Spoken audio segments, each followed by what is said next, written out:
कर्मवीर जंगल मन की बात, रेडियो कर्मवीर हम हैं आपके साथ। रेडियो कर्मवीर जनगण मन की बात। राम राम मेरे किसान भाइयों, मैं स्मारिका शर्मा आप सभी का स्वागत करती हूँ हमारे रेडियो कर्मवीर 90.0 एफएम पर। मेरी माटी मेरा खेत कार्यक्रम में एक बार फिर मैं लेकर आई हूँ आपके खेतों और खलिहानों से जुड़ी वो बातें जो आपके कृषक जीवन को और भी बेहतर बनाने में फायदेमंद होती हैं। इस बारे में हमारे साथ हैं फूलों की खेती से जुड़े पर बात करने के लिए श्री मेघनी प्रताप सिंह जी, जो कृषि विज्ञान केंद्र में विशेषज्ञ पादप प्रजनन के रूप में कार्यरत हैं। सबसे पहले मैं आपको बताना चाहूंगी, यह कार्यक्रम नेशनल फर्टिलाइजर्स लिमिटेड की विजयपुर इकाई द्वारा प्रायोजित है, जो रसायन और उर्वरक मंत्रालय के तहत सार्वजनिक क्षेत्र का सबसे बड़ा संगठन है और देश में नाइट्रोजन उर्वरकों का सबसे बड़ा उत्पादक है। किसानों का मित्र, राष्ट्र का गौरव। सर, मैं आपका हमारे क्रम में बहुत बहुत स्वागत करती हूँ। तो सर, मेरा आपसे पहला सवाल यह है कि फूलों की खेती क्या है? भारत में फूलों की खेती की क्या संभावनाएं होती हैं? फूल मनुष्य जाति को प्रकृति के रूप में एक अमूल उपहार के रूप में मिला है, जिसे हम फूल, जैसे हमारे दिमाग में ही फूल शब्द आता है तो हमारे दिमाग में या हमारे सामने रंग बिरंगी कलाकृतियाँ आँखों के सामने उभरने लगती हैं। फूलों को देखते ही हम आँखों में एकदम हमें सुकून मिलता है। फूलों की सुगंध हमें एक सुकून देती है, साथ में हमें हमारे मन को प्रसन्न रखती है और इसके साथ ही किसान भाइयों को फूल आमदनी का एक बेहतर जरिया साबित होता है। जैसा कि आपको मैं बताना चाहूँगा कि भारत देश में फूलों की खेती की बहुत ज़्यादा असीम संभावनाएं हैं, जिसको किसान भाई अपना करके अपनी आमदनी को बढ़ा सकते हैं, क्योंकि हमारा भारत देश विभिन्न जलवायुओं से भरा हुआ है। हमारे भारत देश में आप देखेंगे हर एक प्रदेश की अपनी अपनी अलग खूबियां हैं। आप जाएंगे नॉर्थ ईस्ट हिमालयन एरियाज में तो वहाँ के जो क्षेत्र हैं वहाँ पे ठंडी जलवायु है, तो वहाँ ठंडी जलवायु में जो पुष्प उगाए जाते हैं, लिलियम है और भी तरह तरह के जो पुष्प हैं, वो वहाँ के लिए बहुत अच्छे उपयोगी साबित होते हैं और वर्ष भर हम वहाँ पे पुष्प उत्पादन कर सकते हैं, क्योंकि पुष्पों के लिए जो तापमान है वहाँ का बहुत उपयुक्त होता है। उसके साथ साथ में मैं आपको बता दूं कि हमारे अन्य राज्यों में, चाहे आप महाराष्ट्र देखिए जो कि अग्रणी राज्यों में से आता है, आंध्र प्रदेश, कर्नाटका, मध्य प्रदेश, उत्तर प्रदेश, ये सभी राज्यों में पुष्पोत्पादन की असीम संभावनाएं हैं। तो कृषकों को मैं ये कहूँगा कि फ्लोरिकल्चर यानी पुष्पोत्पादन को अपना करके अपने जीवन को बेहतर बना सकते हैं। और वर्तमान समय में आप देखोगे तो पुष्पोत्पादन हमारे लिए एक बहुत बड़ा एक व्यवसाय का रूप ले चुका है। डे बाय डे यानी दिन प्रतिदिन पुष्पों की खपत बढ़ती जा रही है, पुष्पों की मांग भी बढ़ रही है। हम देखते हैं कि शादी ब्याह कोई भी अवसर हो, हमें हर जगह पुष्पों की आवश्यकता पड़ती है। तो मैं यही किसानों को कहना चाहूँगा कि जो भी किसान भाई अभी पुष्पों से संबंधित खेती नहीं कर रहे हैं, वो भी पुष्पों से संबंधित खेती को थोड़े मात्रा पे शुरुआत करें, जिससे कि उनका धीरे धीरे अनुभव बढ़ेगा तो वो पुष्पों की खेती को व्यावसायिक रूप में शामिल कर सकते हैं। जी सर। सर, फूलों की खेती करते समय कौन कौन सी ऐसी बातें हैं जो हमारे किसान भाइयों को ध्यान में रखना चाहिए? देखिए, फूलों की खेती बहुत आसान भी है और बहुत नाजुक भी है, तो इसलिए हमें उसमें बहुत सारी मुख्य मुख्य बातों को ध्यान देना चाहिए कि सबसे पहले तो हम जिस क्षेत्र से, जिस परिवेश से बिलोंग करते हैं, जहाँ पे हम रहते हैं, वहाँ की जलवायु को भली भांति हम जान लें, समझ लें कि यहाँ की जलवायु में कौन सा पुष्प अच्छी तरीके से उग सकता है। और उसके बाद जो आता है, जलवायु के बाद जो बात आती है कि हमारे क्षेत्र में कौन सा पुष्प की डिमांड यानी मांग ज़्यादा है, क्योंकि हमारा पुष्प ऐसा है कि हम इसे बहुत ज़्यादा समय तक नहीं रख सकते हैं, इसलिए हमें इसकी मार्केट यानी बाजार भाव, बाजार जरूर पता होना चाहिए। तो बाजार की मांग के आधार पर हमें अपने पुष्पों को चुनाव करना चाहिए। जिस तरीके से हमने बताया कि जिस समय हम फूलों की जब ज़्यादा मांग होती है और बाजार भाव अच्छा होता है, मान लिया कि हम करते हैं कि हमारा गेंदा के फूल की हमारी जब मांग किस समय ज़्यादा होती है, आप हम सभी लोग जानते हैं कि जब हमारा नवरात्रि का समय आता है और दीपावली का समय आता है, त्योहारों का समय आता है, तो हम हर व्यक्ति अपने घरों को सजाता है। त्योहारों में अपने घरों को अच्छे से सजाते हैं, देवी देवताओं में चढ़ाने के लिए वो प्रयोग किया जाता है। तो इस तरीके से हमें जो है मुख्य मुख्य बातों का ये ध्यान देना चाहिए कि जलवायु का ध्यान दें, साथ में आपको बाजार भाव के हिसाब से कि हमारी किस फूल की कहाँ पे बिक्री हो पाएगी, ये मुख्य बातों का ध्यान दें। साथ में हमें ये भी ध्यान देना है कि हमें फूलों में पानी का समुचित उपयोग यानी सिंचाई प्रबंधन पे भी ध्यान दें। हमें उर्वरक प्रबंधन का भी हमें यहाँ पे आवश्यकता पड़ेगी, क्योंकि पुष्पों में हमें संतुलित मात्रा में उर्वरक देना है, फर्टिगेशन की आवश्यकता होती है। इसलिए हमें, और यदि हम कोई किसान भाई हमारा यदि पॉली हाउस में यदि करना चाहता है, तो पॉली हाउस में हमें पुष्पोत्पादन करने के लिए और भी अच्छी जानकारी लेना। तो उसके लिए मैं और भी एक चीज़ कहना चाहूँगा किसान भाइयों को कि यदि वो फूलों की खेती को व्यावसायिक रूप में करना चाहता है, तो किसान भाई अपने निकट के उद्यान विभाग में या कृषि विज्ञान केंद्र जा कर के या राज्य के कृषि विज्ञान विश्वविद्यालयों में जाकर के पुष्पोत्पादन से संबंधित जो प्रशिक्षण है उस प्रशिक्षण को भी ले सकते हैं। और उस प्रशिक्षण को लेने के बाद यदि वो काम करेंगे तो अवश्य ही उसमें वो जो है सफल होंगे और अच्छा लाभ कमा सकेंगे। जी सर, जैसा कि आपने बताया कि फूलों की खेती पॉली हाउस में होती है और दूसरी ओपन में होती है, तो सर अब हमारे किसान भैया को बता सकते हैं कि किन फूलों की खेती पॉली हाउस में होती है और किन की ओपन में? जी जी हाँ, देखिए ये हमारे किसान भाइयों के लिए बहुत अच्छी तरीके से समझ लेना चाहिए कि हमें कौन से जो है, क्योंकि कई बार किसान भाई हमारे जो है बहुत महंगे तरह के फूलों को चुनाव कर लेते हैं और ऐसे पुष्पों का चुनाव कर लेते हैं जो हमारे बाहर के वातावरण में आसानी से नहीं उग पाते हैं। तो किसान भाइयों को मैंने पहले भी बताया कि उनको अच्छी तरीके से पहले तो प्रशिक्षण ले लेना चाहिए, उसके बाद करना चाहिए। और उसके बाद जो मैं आपको बताना चाह रहा हूँ कि पॉली हाउस के लिए जो हमारे मुख्य मुख्य जो पुष्प हैं जिनका बाजार में हमेशा से डिमांड रहती है, उनकी आप अगर उगाएंगे तो जरूर ही वो बाजार में अच्छे दाम में वो बिक जाएंगे। तो उसमें सबसे पहले आता है डच रोज यानी डच गुलाब करके जो होता है, जो कि आपकी लंबी टहनी के साथ में आप देखते हैं कि बहुत ज़्यादा मात्रा में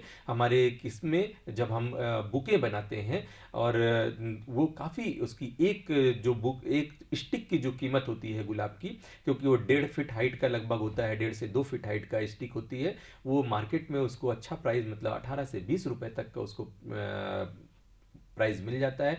तो एक तो डच रोज की खेती करें, दूसरा कार्नेसन भी बहुत ही अच्छा और ये भी हमारा पॉली हाउस के लिए उपयुक्त है। तीसरा आता है आपका झरवेरा, जो कि डेकोरेशन में बहुत अच्छा और इसकी स्टिक बहुत दिनों तक वो जो है आप रखेंगे तो आपके जो रूम टेम्परेचर है या आसपास का जो ओपन टेम्परेचर है वहाँ पर भी वो आसानी से 1 हफ्ते तक आसानी से रह सकता है। उसके बाद जिप्सोफ्लोरा है, जिप्सोफ्लोरा की टहनियाँ जो है आप देखेंगे कि 1-2-4 टहनियाँ भी रख करके आप उसका एक पूरा गुलदस्ता बना सकती हैं और काफ़ी महंगे रेट में जाता है मार्केट में, तो उसको भी आप जो है अपने पॉली हाउस में शामिल कर सकते हैं। फिर गुलदाउदी को हम बाहर भी करते हैं, लेकिन गुलदाउदी की जो अच्छी प्रजातियां हैं जो काफ़ी बड़े आकार के उसमें फूल आते हैं तो उसको भी आप जो है गुलदाउदी को भी शामिल कर सकते हैं। और तीसरा जो अगली जो फसल है वो लिलियम है। आप पॉली हाउस में इनको, क्योंकि पॉली हाउस में हम क्या करते हैं बेमौसमी वातावरण को हम पॉली हाउस में बना देते हैं, यानी फूलों के अनुरूप हम जो है पॉली हाउस में वातावरण को बनाते हैं। इसलिए ये जो फूल होते हैं इनको हमें जो है विशेष रूप से पॉली हाउस में लगाना चाहिए। अब बात आती है कि ओपन में यानी खुले वातावरण में हम कौन कौन से पुष्पों का चुनाव करें। खुले वातावरण में जो हम पुष्पों का चुनाव करते हैं उसमें सबसे पहले और सबसे हार्डी क्रॉप जो होती है वो है गेंदा हो गया। फिर उसके बाद गुलाब, जिसे हम देसी गुलाब के रूप में भी जानते हैं। उसके बाद आपका रजनीगंधा हो गया, गुलदाउदी हो गया। गुलदाउदी की जो छोटी वाली प्रजातियां हैं उनको आप जो है ओपन में बहुत अच्छे से उगा सकते हैं। कामनी का पौधा हो गया, चमेली हो गया, बेला हो गया, ग्लाइडोलस हो गया। ये जो मुख्य मुख्य हमारी फूल हैं इनको आप जो है ओपन कंडीशन में यानी खुले खेतों में भी आप उगा सकते हैं। लेकिन उसके लिए भी जब आप इनको उगाएंगे खेतों में तो खेत की तैयारी बहुत अच्छी तरीके से करनी होगी और फिर इसमें इनके लिए बेड तैयार करके ही आपको अच्छी तरीके से उसमें इनकी बुआई करनी है। जी सर। सर जब भी हम खेती की बात करते हैं तो लोग अनाज की खेती पर ज़्यादा महत्वता होती है सर। तो सर आप हमारे दर्शकों को बताइए कि फूलों की खेती की क्या महत्वता होती है। देखिए, आप हम सभी जानते हैं कि अनाज वाली खेती जो हम करते चले आ रहे हैं, धान है, गेहूं है, जो कि हमारी मुख्य धान्य फसल हैं, जिनको हम खाने के रूप में प्रयोग करते हैं ज़्यादातर। तो अगर हम देखेंगे, अगर हम एक आकलन करते हैं कि गेहूं और धान में जब हम 1 एकड़ की बात करते हैं तो किसान को ज़्यादा से ज़्यादा 40 से 50 हज़ार रुपए का 1 एकड़ में आमदनी प्राप्त होती है। अगर हम पुष्प की बात करते हैं, अगर धान जैसे ले रहा है, अगर उसी खेत में हम यदि गेंदा लगाते हैं तो 1 एकड़ में ही उसको जो है कम से कम 2 से 2.5 लाख रुपए की आमदनी प्राप्त हो जाती है। तो किसान भाइयों को मेरा यही कहना है कि आप जो है, क्योंकि अब हमें आवश्यकता है अपनी खेती को व्यावसायिक रूप देने की। किसान तभी हमारा जो है अपनी आय को दुगनी कर सकता है जब खेती को व्यावसायिक रूप से करेगा। व्यवसाय का मतलब ही यही होता है कि हमें ऐसी फसलों को समावेशित करें जो हमारी कैश क्रॉप है, यानी हमने उन्हें उगाया, तोड़ा और जाके मार्केट में बेच दिया। उससे हमें एक तो लागत जो हमारी होती है उनमें उनकी अपेक्षा कम भी होती है, और साथ में हमें इनसे मुनाफा अच्छा मिलता है। और कम समय, ये आपके फूलों की खेती जो होती है 90 से लेकर 100 दिन, मैक्सिमम 120 दिन में ये सारे तैयार हो जाते हैं। तो आपके कम समय में कम उस क्रियाकलाप में आपको अच्छा उत्पादन प्राप्त हो जाता है। जी सर, आपने हमें फूलों की खेती के मुनाफे के बारे में बताया। तो सर आप हमें बताइए कि जो हमारे किसान भाई हैं जो फूलों की खेती शुरू करना चाहते हैं तो वो सर किस फूलों से शुरुआत करें सर वो अपनी खेती को। जी, बहुत अच्छा क्वेश्चन पूछा है आपने कि जो किसान भाई हमारे फूलों की खेती में आना चाहते हैं, जैसे जो किसान भाई अभी अपनी ट्रेडिशनल फसलें, मतलब जैसे हम अपने मध्य प्रदेश की बात कर लें तो रबी के सीजन में ज़्यादातर किसान भाई हमारे क्या लगाते हैं, गेहूं लगाते हैं, चना लगाते हैं, मसूर लगाते हैं, या सब्जियों में हमारे मटर लगाते हैं या गोभी वर्गीय फसलें लगाते हैं। और खरीफ के सीजन में आपका सोयाबीन लगाते हैं और ये सारी फसलें लगाते हैं। तो अगर वो किसान भाई हमारे फूलों की खेती की तरफ परिवर्तित होना चाहते हैं तो सबसे पहला किसान भाई को ये ध्यान देना है, जल्दीबाजी करने की आवश्यकता नहीं है। उसमें पहले एक छोटा सा भी प्रशिक्षण ले लें, प्रशिक्षण से पूरी उनको जानकारी मिल जाएगी। उसके बाद मैं किसानों से अनुरोध भी करूंगा कि कोई भी कार्य करने से, जब हम व्यावसायिक खेती की तरफ जाते हैं तो कोई भी कार्य करने से पहले, कोई भी डिसीजन लेने से पहले आप जो है मार्केट को जरूर देख लें। यानी हम पुष्प उत्पादन करें तो वो हमारा कहाँ पे बिकेगा, और उसमें जिस समय हमारा बिके उसमें हमें अच्छा भाव मिले, जिससे हमें अच्छा मुनाफा हो। तो किसान भाई यदि शुरुआत करते हैं तो मैं उन्हें सबसे पहले जो पुष्प की बात करूंगा, क्योंकि वो मैं किसान भाइयों को कभी भी ये नहीं कहूंगा कि आप आते ही पहले आप पॉली हाउस में खेती करिए। आप जो है ओपन में, खुले वातावरण में आप करिए। तो आप गेंदे की खेती से शुरुआत करिए। गेंदा की एक हार्डी क्रॉप है जिसमें बहुत ज़्यादा ना तो कीड़े ना बीमारियां, इनका बहुत ज़्यादा प्रकोप नहीं होता है और किसान भाई इनको बहुत आसानी से उगा सकता है। गेंदा हम 12 महीने उगा सकते हैं। गेंदा का जो लगाने का सही समय होता है वो आपका अगस्त और सितंबर का महीना, जो रुपाई का समय होता है, और फिर आप इधर फरवरी और मार्च के महीने में ट्रांसप्लांटिंग कर सकते हैं। इसको लगाने के लिए जैसे आप बात करें तो हम किसानों को जैसे इसकी जानकारी दे रहे हैं, तो इसके साथ साथ में हम थोड़ा ये भी बता दें कि किसान भाई हमारे जो है अच्छी तरीके से खेत की तैयारी करें और खेत को जो है मेड़ इसमें बना करके मेड़ बना करके ही उसमें 2 लाइनों पे गेंदा लगाएं। और जो आपका पौधे से पौधे की दूरी गेंदे की रखें वो 30 से 35 सेंटीमीटर, लाइन से लाइन की दूरी 45 से 50 सेंटीमीटर की रखें। और यदि सिस्टमेटिक तरीके से करते हैं, अगर उनके पास अच्छा साधन है सिंचाई का, तो ड्रिप इरिगेशन के माध्यम से भी वो गेंदे का सिंचाई करें, जिससे कि उनको अच्छा उत्पादन मिलेगा। साथ में इसमें हमारी बहुत सी अच्छी प्रजातियां भी हैं, जैसे पूसा नारंगी है। ये हमारे भारतीय जो कृषि अनुसंधान है दिल्ली में है, वहाँ के द्वारा, और भी हमारे संस्थान हैं जो कि बहुत इन सब में काम कर रहे हैं। तो बहुत अच्छी अच्छी प्रजातियां हैं, उनको जो है लेकर के, अच्छी प्रजातियों को लेकर के अच्छा बीज से नर्सरी बनाएं और फिर गेंदे की खेती से शुरुआत करें। तो अवश्य ही एक गेंदे की खेती से जब हमारा किसान भाई शुरुआत करेगा तो 1 एकड़ में उसे गेंदे की खेती में 2.5 से लेके 3 लाख तक का उसे मुनाफा मिल जाएगा। सर आपने हमें फूलों की खेती में सबसे ज़्यादा गेंदे का जिक्र किया है, सर गेंदे का एक ऐसा फूल होता है जो कि हमें बड़ी सरलता से उपलब्ध हो जाता है, तो सर उसकी खेती करना भी बाकी फूलों के हिसाब से आसान होगा। तो सर आप हमें बताइए, गेंदे की जो खेती होती है सर, उसे 1 एकड़ में सर जो किसान भाई होते हैं वो कितना गेंदा उगा सकते हैं सर? बहुत अच्छा क्वेश्चन पूछा। तो देखिए, जैसे गेंदा की बात चल रही है तो इस पे डिटेल पे और हम लोग बात कर लेते हैं। तो किसान भाई, सबसे पहले जो है आवश्यकता होती है कि हम अपने खेत का थोड़ा सा अगर हम अच्छी तरीके से करना चाहते हैं, सिस्टमेटिक तरीके से, तो हम खेत की जो मृदा है, मृदा का परीक्षण करवा लें। उसका हम ये देख लें कि उसमें कौन कौन से पोषक तत्व हैं, कितना पीएच मान है, क्योंकि पीएच मान मुख्य होता है। हमारे जितने भी फूल हैं, अगर हम फूलों की बात करते हैं तो हमारे फूलों के लिए जो मृदा का पीएच मान उपयुक्त होता है, पाया गया है 6 से लेकर के 7 पीएच मान के बीच की जो हमारी मृदा होती है, उस मृदा में हमारे जो है फूल अच्छी तरीके से उगा सकते हैं, और गेंदा भी हमारा इसी पीएच मान में अच्छी तरीके से उग सकता है। फिर हम खेत को अच्छी तरह तैयार करने के लिए, यदि किसान भाइयों के पास गोबर की सड़ी हुई खाद है, तो 1 एकड़ में किसान भाई 100 से लेकर के 150 कुंटल गोबर की सड़ी हुई खाद को अच्छी तरीके से मिला दें। उसके बाद जो है, हम नाइट्रोजन, फास्फोरस, पोटास की बात करें तो एनएफएल के द्वारा बहुत सारे हमारे जो है नाइट्रोजन, फास्फोरस, पोटास, जो नाइट्रोजन के लिए हमारे जो पोषक तत्व हैं उनका हम उपयोग करें तो 25 से 30 किलोग्राम प्रति एकड़ के हिसाब से हम उसमें उपयोग कर सकते हैं। इस तरीके से हम पोषक तत्वों को पहले खेत की तैयारी करते समय ही हम उसमें मिला दें। उसके बाद हम बात करते हैं कि हमें क्या आवश्यकता पड़ेगी, नर्सरी की, यानी पौधों की आवश्यकता पड़ेगी। तो जब हम 1 एकड़ में हम बात करते हैं तो हमें उसके लिए लगभग 1000 बीज की आवश्यकता पड़ती है। तो हम बीजों को लेकर के, और नर्सरी उगाने का जो सही तरीका होता है, क्योंकि मैंने आपको बताया कि हम गेंदे को 12 महीने में उगा सकते हैं, तो इसको हमने बताया था कि आपको अगस्त और सितंबर के महीने में रुपाई करना है।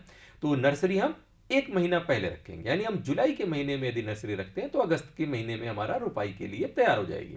तो नर्सरी बनाने के लिए आप नर्सरी बेड तैयार कर लीजिए। उसके बाद अच्छी तरीके से उसमें जो है ऊपर गोबर की सड़ी हुई खाद को मिला दीजिए, और फिर 4-4 अंगुल की दूरी पे लाइन खींचिए। लाइन में आप फूलों को, फूल के जो बीज हैं उन बीजों को डालिए। उसके बाद आप वर्मी कंपोस्ट या गोबर की सड़ी हुई खाद से अच्छी तरीके से ढक दीजिए। फिर बारिश का सीजन है तो ध्यान ये देना है कि बारिश के सीजन में बहुत ज़्यादा बारिश वाले एरिया, तो उसको हमें प्रोटेक्ट करने के लिए, या यदि हमारे पास पॉलीटनल है तो ऊपर से हम पॉलीटनल रख दें, या हम पॉलीथीन से उसे कवर कर दें। अगर वो भी नहीं है तो हम सूखी घास, या जो हमारा पराल होता है, जिसे हम क्या बोलते हैं, धान का पुआल या धान का डंठल जो होता है, उसको भी हम ढक दें, जिससे कि हमारा गेंदा 8 से 10 दिन के में बहुत आसानी से उसमें उग जाता है।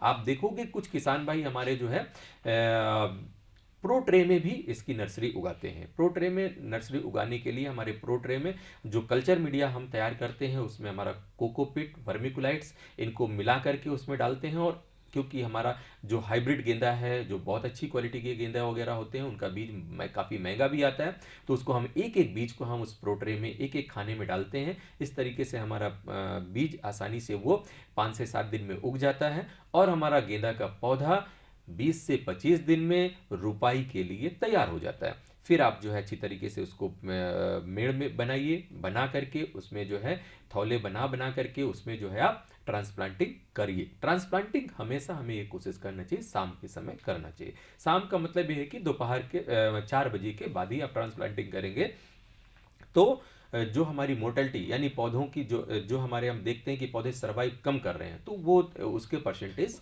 कम हो जाता है, यानी मोर्टेलिटी नहीं होती है। तो इस तरीके से आप गेंदे की खेती को अच्छी तरीके से आप उसमें जो है ट्रांसप्लांटिंग करिए। फिर समय समय पे अब हम देखते हैं, वैसे तो बारिश का सीजन है में तो हमें पानी की ये ध्यान देना है, इसीलिए हमने कहा कि उसको मेड़ बना करके लगाइए, जिससे कि उसकी जड़ों पे पानी जो है ना रुके। कई बार हमारा देखने को आता है कि जब हमारे पौधे छोटे होते हैं तो उसमें डैम्पिंग ऑफ डिजीज, वो जड़ से ही वो क्या होते हैं, सड़ करके गिर जाते हैं। तो उसके लिए हमें जो है रेडोमिल नामक दवा आती है, 1.5 ग्राम प्रति लीटर पानी में घोल बना करके ड्रेंचिंग करना है। तो ड्रेंचिंग करने का तरीका यह होता है कि जब हम स्प्रे करते हैं तो हम एक फुहार के रूप में देते हैं, तो हमें उसकी एक धार में लेकर के उसके जड़ों के, जहाँ पे वो खड़ा पौधा हमारा लगता है, उसके हमें जड़ों के पास में ही हमें उसको डालते जाते हैं। तो उससे हमारी डंपिंग ऑफ डिजीज, यानी जो आती है, जो पौधे वहीं से गिर जाते हैं जड़ के पास से, तो वो हम उससे रोकथाम उसकी आसानी से कर सकते हैं। तो ये किसान भाइयों के लिए एक थोड़ी सी जानकारी थी कि यदि वो गेंदा से शुरुआत करते हैं तो इस तरीके से यदि करेंगे तो गेंदे से अच्छा उत्पादन ले सकते हैं। जी सर, आपने अभी पॉली हाउस खेती का जिक्र किया था। सर, पॉली हाउस खेती में आपने डच रोज का एक जिक्र किया था, तो सर मैं आपसे पूछना चाहूंगी डच रोज को पॉली हाउस में किस प्रकार करना चाहिए? हाँ, ये भी बहुत अच्छा आपका द्वारा पूछा गया प्रश्न है। मैं आपको बता दूं, हमारे भोपाल ज़िले में बहुत अच्छे अच्छे ऐसे किसान हैं जो कि डच रोज की फार्मिंग पॉली हाउस में बड़ी मात्रा में कर रहे हैं और बहुत ही अच्छा उनके यहाँ उत्पादन हो रहा है। तो देखिए, सबसे पहले आपको, अब इसमें जब हम पॉली हाउस की बात करते हैं तो सबसे पहले जब हम मान लिया हमने पॉली हाउस तैयार कर लिया, अब हमें क्या करना है कि खेत का प्रॉपर लेआउट करना है। उससे पहले हमें, जैसे कि हमने पहले बताया, बाहर की भी हमें मिट्टी की जांच, तो मिट्टी की जांच हमें अपने पॉली हाउस की भी करानी है। तो मिट्टी की जांच के लिए हमें किस तरीके से लेना है, अगर हमारा पॉली हाउस 1 एकड़ का लगा हुआ है तो उसमें हम चारों तरफ ये ध्यान देंगे कि हमें कहाँ कहाँ से नहीं लेना है। तो जहाँ पे लगातार नमी बनी होती हो या कहीं पे ऐसी जगहों से हमें मिट्टी का नमूना नहीं लेना है। हम रैंडमली 5 से 7 जगह ऊपर की 4 से 5 इंच मिट्टी हटा करके वी शेप में हम मिट्टी को लेते हैं और उसको फिर एक जगह रखते हैं, 4 भागों में बांटते हैं, उसका एक एक भाग उसको इकट्ठा करते आते हैं 6 से 7 जगह का। जब वो सैंपल कलेक्ट हो जाता है उसको सबको आपस में अच्छी तरीके से मिलाते हैं। मिलाने के बाद फिर उसमें से आधा किलो सैंपल लेते हैं और उस सैंपल को हम जो है एक बैग्स में भर करके और उसमें सारा डिटेल अपना लिख करके, किसान भाई अपना नाम, पता, आधार नंबर और उस पॉली हाउस आपका कहाँ पे लोकेटेड है वो सब लिख करके आप जो है राज्य मृदा परीक्षण लैब में या कृषि विज्ञान केंद्र में आप जो है दे सकते हैं, जिससे कि आपको अपने जो आपका जो पॉली हाउस है उसके जो मिट्टी की पोषक तत्वों का, उसमें कितनी पोषक तत्व है, इसमें पीएच मान कितना है, उसमें ऑर्गेनिक कार्बन कितना है, वो सारी चीजें आपको पता चल जाएंगे। उसके आधार पर फिर आपको फर्टिलाइजर किस तरीके से आप उपयोग करें वो सारी चीज़ें आपको बहुत आसान हो जाएगा। तो डच रोज के लिए पहली प्रक्रिया तो ये करें। उसके बाद बात आती है कि आपको जो लेआउट करना है, लेआउट करने के लिए जो आपका पहले उसमें मेड़ बनानी है, यानी मेड़ को आपको उठा करके बनाना है, तो वो आपका लगभग आपकी 90 सेंटीमीटर की चौड़ाई की मेड़ उठा करके बनाएंगे। तो जमीन से जो उठी हुई मेड़ होगी उसकी 1.5 फीट लगभग 45 सेंटीमीटर के आसपास आप उसको रखेंगे। इस तरीके से आप पूरा लेआउट करेंगे। फिर आप जो है डच रोज के पौधे मार्केट में 8 से 10 रुपए का डच रोज का पौधा, अब उसमें आपके किसान के ऊपर डिपेंड करता है कि वो मल्टी कलर लेता है या सिंगल कलर का लेता है, क्योंकि बहुत सारे इसमें अलग अलग कलर के भी आते हैं। वैसे लाल ज़्यादा मात्रा में उपलब्धता हो जाती है और वो ज़्यादा मात्रा में जो है अच्छी आसानी से मार्केट में भी बिक जाता है। लाल गुलाब है, सफ़ेद है डच रोज की प्रजातियां, तो उनको वो मार्केट से ले सकते हैं। ध्यान ये देना है कि कभी भी मतलब 3 महीने से कम का पौधा नहीं लेना है। 3 महीने पुराना पौधा आप लीजिए और अच्छी तरीके से आप जो है उसको थौले बनाइए, फिर उसमें उसको शाम के समय लगाइए। लगाते समय आपको ये ध्यान देना है कि तुरंत उसमें पानी डालना है, चाहे आप ड्रिप इरिगेशन के ड्रिप के माध्यम से दें या आपके वैसे पॉली हाउस में यदि आप लगा रहे हैं तो ड्रिप बहुत ही आवश्यक होता है। ड्रिप के द्वारा आप जो है उसमें पानी दीजिए। इस तरीके से यदि आप लगाते हैं तो आपका पौधा बहुत अच्छा सर्वाइव करेगा। हाँ, बीच बीच में इनमें जो है आवश्यकता पड़ती है। आपको लगता है कि इसमें कभी कभी हमारे जो छोटे छोटे जो कीट हैं वो आते हैं, जिनमें से हमारा थ्रिप्स है, माइट्स है, ये कभी कभी हमारे फूलों पे, फूल वाली फसलों पे हमारे जो कि पॉली हाउस में है उसमें अटैक कर देते हैं। तो इनकी रोकथाम के लिए स्पाइरोमेथिफेन नामक दवा 1 मिलीलीटर प्रति लीटर पानी में घोल बना करके छिड़काव करेंगे तो इनसे भी हम छुटकारा पा सकते हैं। इसके बाद आप देखेंगे कि इनमें समय समय पे हमें पानी देना है, बहुत ज़्यादा मात्रा में इसमें हमें पानी नहीं देना है। और आप जो है जब आपके पौधे थोड़ा 20 से 25 दिन के हो जाते हैं तो आप इसमें क्या करते हैं, बैंडिंग करते हैं। क्योंकि डच रोज में हमें ये ध्यान देना है कि बैंडिंग करना बहुत आवश्यक है। बैंडिंग जब हम करते हैं तो वहाँ से जो न्यू सूट्स निकलता है, वही हमें, क्योंकि डच रोज में जितनी ज़्यादा स्टिक की लंबाई होगी उसी हिसाब से हमें डच रोज में मार्केट में उसका प्राइस मिलेगा, यानी उसका दाम मिलेगा। तो जो है हमें ये ध्यान देना है, अगर आप बाइंडिंग नहीं करेंगे तो हमारा पौधा अच्छा नहीं होगा। तो अच्छी से उसकी बाइंडिंग करनी है, बेंडिंग करेंगे, बेंडिंग करके उसको अच्छी तरीके से देखेंगे। और ये भी नहीं करना है कि हमें आसपास की सराउंडिंग की पूरी पत्तियां नहीं हटानी है। पूरी पत्ती यदि हटा देंगे तो उसमें वाष्पोत्सर्जन वगैरह नहीं होगा, तो फिर पौधा हमारा अच्छा नहीं होगा। तो बेंडिंग अच्छी तरीके से करें, उससे आपका जो फिर उसकी स्टेम है अच्छा ग्रोथ करेगा। और उसमें एक पौधे में आप देखेंगे तो 18 से लेकर के 20 तक आपको डच रोज के जो बड्स हैं वो मिल जाते हैं। तो इस तरीके से किसान भाई एक पौधे से ही एक गुलदस्ता तैयार कर सकता है। और आप आज के समय में देखोगे कि डच रोज का यदि 1.5 से 2 फीट हाइट का यदि आप गुलदस्ता लोगे तो आपका मिनिमम 200 से लेकर के 500 रुपए तक का एक जो है आपका बिक जाता है। वैसे यदि आप एक सिंगल स्टिक आप बेचते हो तो मिनिमम आपकी 10 रुपए, और आप सीजन के समय पे जाते हो तो आपका वो जो है 20 रुपए 25 रुपए तक भी जाता है। तो ये एक बहुत ही फायदे का खेती है। लेकिन मैं किसान भाइयों से फिर यही कहूँगा कि किसान भाई, जो हमारी इस तरह के थोड़ा सा बहुआयामी जो फसलें हैं, तो इनमें किसान पूर्णतया से प्रशिक्षण ले। प्रशिक्षण, प्रैक्टिकल नॉलेज बहुत ज़रूरी है। क्योंकि मैंने इसमें बहुत सारी टर्मिनोलॉजी ऐसे हमने यूज की, बेंडिंग जैसे मैंने बात की, तो जब तक किसान खुद से नहीं करेगा, नहीं सीखेगा, तो उसे दूसरे के ऊपर आश्रित रहना पड़ेगा। तो हमारे ये ऐसे व्यवसाय हैं, हमारा खेती हमारा एक ऐसा व्यवसाय है, जब तक हम स्वयं से नहीं लगेंगे तो किसी कंसल्टेंट के थ्रू हम जो है बहुत अच्छा मुनाफा नहीं ले सकते। तो हमें उसके बारे में पूरी जानकारी होना जरूरी है। जी सर, आज के शहरीकरण में, शहरों में तो सर फूलों की खेती खेतों में करना सर मुश्किल है। तो सर एक हमारे पास एक और ऑप्शन रहता है सर, जो कि रहता है नर्सरी का। तो सर क्या हम नर्सरी बनाकर सर हम फूलों से क्या कुछ मुनाफा कमाया जा सकता है सर? जी हाँ, बहुत बढ़िया आपने ये भी क्वेश्चन पूछा कि जब हमारे पास बहुत ज़्यादा हमारे पास स्पेस नहीं है, बहुत ज़्यादा जगह नहीं है, तो हम फूलों की नर्सरी बना करके भी कम समय में अच्छा उत्पादन ले सकते हैं। और वैसे भी मैं बता दूं कि नर्सरी चाहे फूलों की हो, चाहे सब्जियों की हो, चाहे फलों की हो, कम लागत में, कम समय में, और आपको तुरंत मुनाफा मिलने वाला सौदा है। तो किसान भाई, नर्सरी की भी जानकारी, नर्सरी का किस तरीके से आप बनाएं, उसका भी हम लोग समय समय पे प्रशिक्षण देते रहते हैं।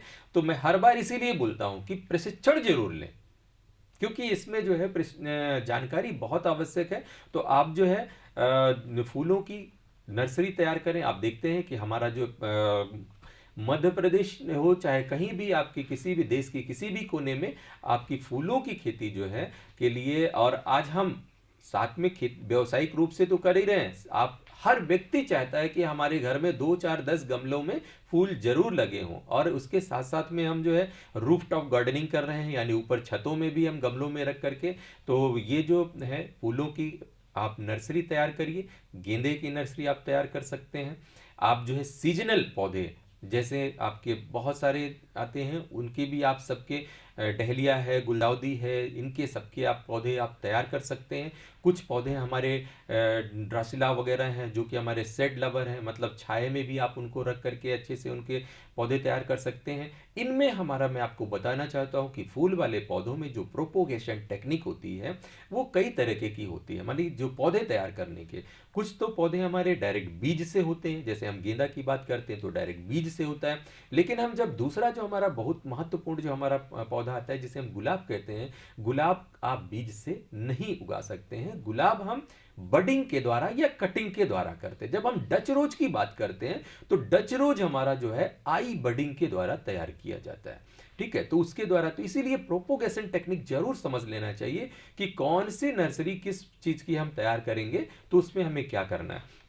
किसी में स्टेम, मतलब सेमी सॉफ्ट स्टेम से हम उसकी तैयार करते हैं नर्सरी, कटिंग से तैयार करते हैं। तो इस तरीके से हम जो है नर्सरी को आसानी से तैयार कर सकते हैं। और फिर मार्केट में भी आजकल इनकी बहुत डिमांड है, तो आसानी से आपकी नर्सरी बिक जाती है। धन्यवाद सर हमारे साथ इस कार्यक्रम में जुड़ने के लिए। अभी आप सुन रहे थे मेरी माटी मेरा खेत कार्यक्रम, जिसमें हमारे साथ मौजूद थे श्री मेदिनी प्रताप सिंह जी।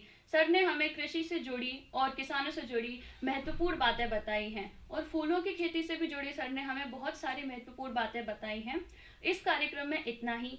आगे हम आपको खेती से जुड़ी और भी जानकारियां देते रहेंगे। तब तक के लिए आप सभी देखते और सुनते रहिए रेडियो कर्मवीर 90.0 FM, जो करता है जनगण मन की बात।